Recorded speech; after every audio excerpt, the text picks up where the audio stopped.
ನಾನಿವತ್ತು ಜೇನ್ ಬೆಟ್ಟಕ್ಕೆ ಹೋಗ್ತಾ ಇದ್ದೆ. Hello, welcome to Ammu vlogs.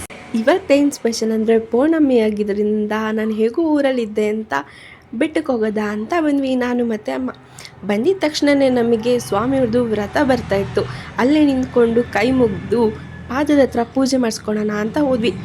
ಇವತ್ತಿರೋ ಪೌರ್ಣಮಿಯಲ್ಲಂತೂ ಸಿಕ್ಕಾಪಟ್ಟೆ ಜನ ಅಂದರೆ ಜನ. ವೀಕೆಂಡ್ ಆಗಿರೋದ್ರಿಂದ ಬೆಟ್ಟಕ್ಕೆ ಹತ್ತೋರು ಈವನ್ ಕೆಳಗಡೆ ಸ್ಟೆಪ್ಸಿಂದನೂ ಕ್ಯೂ ಅಲ್ಲಿ ನಿಂತಿದ್ರು. ನಾವಂತೂ ಬೆಟ್ಟಕ್ಕೆ ಇವತ್ತಂತೂ ಹತ್ತಕ್ಕಾಗಲ್ಲ, ಇನ್ನೇನು ಯಾವಾಗಲೂ ಬರ್ತಾ ಇರ್ತೀವಲ್ಲ ಅಂತ ಹಾಗೆ ಕೆಳಗೆ ಪೂಜೆ ಮಾಡ್ಕೊಂಡು ಬಂದ್ವಿ. ನಿಮ್ಮ ಪೂಜೆ ಮಾಡಿ ಆದಮೇಲೆ ಇಲ್ಲಿರೋ ವೇಸ್ಟ್ ಕವರ್ಸ್ನ ಅಟ್ಲೀಸ್ಟ್ ಡಸ್ಟ್ಬಿನಲ್ಲಿ ಹಾಕಿ, ಸುಮ್ಮನೆ ಅಲ್ಲೆಲ್ಲ ಹಾಕಿ ಗಲೀಜು ಮಾಡಬೇಡಿ.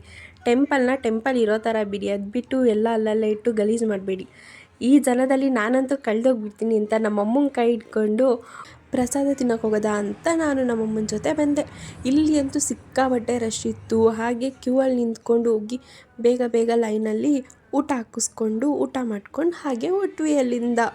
ಅಲ್ಲಿ ಎಲ್ಲ ಅಂಗಡಿ ಹಾಕಿರೋ ಹತ್ರ ನಾನು ಮಮ್ಮಿಗೆ ಪೂರಿ ಖಾರ ತೊಗೊಳ್ಳಿ ಅಂತ ಹೇಳಿದೆ. ಮಮ್ಮಿ ಪೂರಿ ಖಾರ ಎಲ್ಲ ತೊಗೊಂಡು ಅದನ್ನೆಲ್ಲ ಕಟ್ಟಿಸ್ಕೊಂಡು ಹೋಗುವಾಗ ಬೇರೆ ಅಂಗಡೀಲಿ ಜಿಲೇಬಿ ಅಟ್ರಾಕ್ಟಿವಾಗಿ ಕಾಣಿಸ್ತಿತ್ತು, ಅದನ್ನು ತೊಗೊಂಡೆ. ಮಮ್ಮಿ ಬೇರೆ ಶಾಪಿಂಗ್ ಮಾಡಿಕೊಂಡ್ರು. ಈ ಜಿಲೇಬಿನ ಯಾವಾಗ ತಿಂತೀನಿ ಅಂತ ಕಾಯ್ಕೊಂಡು ಮನೆ ಕಡೆ ಹೊರಟೆ ಗೈಸ್. ನೆಕ್ಸ್ಟ್ ವೀಡಿಯೋದಲ್ಲಿ ಸಿಗ್ತೀನಿ. ಈ ವಿಡಿಯೋ ಇಷ್ಟ ಆದರೆ ನನ್ನ ಲೈಕ್ ಮಾಡಿ, ಫಾಲೋ ಮಾಡಿ.